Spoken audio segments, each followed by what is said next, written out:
Hello and thank you for joining us today. Hedge funds were up 1.3% in September, according to the Lyxor Hedge Fund Index, in a context where equities continued to climb higher and bond prices edged lower.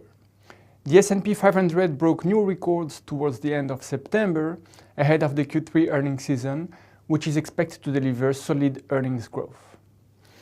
Meanwhile, monetary policies remain highly accommodative as inflation remains below central bank targets.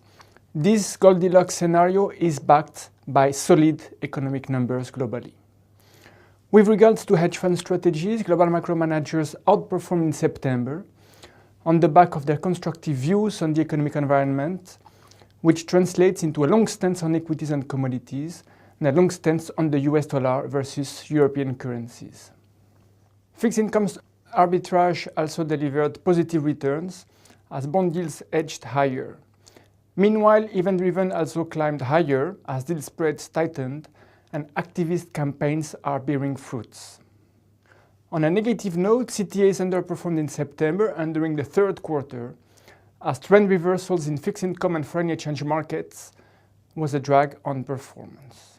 Going forward, we maintain firm convictions on event-driven and fixed income strategies. Both remain attractive in a context where equities and bond yields are set to climb higher. Fixed income arbitrage is highly appealing to us to diversify long-only bond portfolios. We are, on the contrary, more defensive on long-short equity market neutral and CTAs, which are sensitive to trend reversals. Thanks for having followed us today.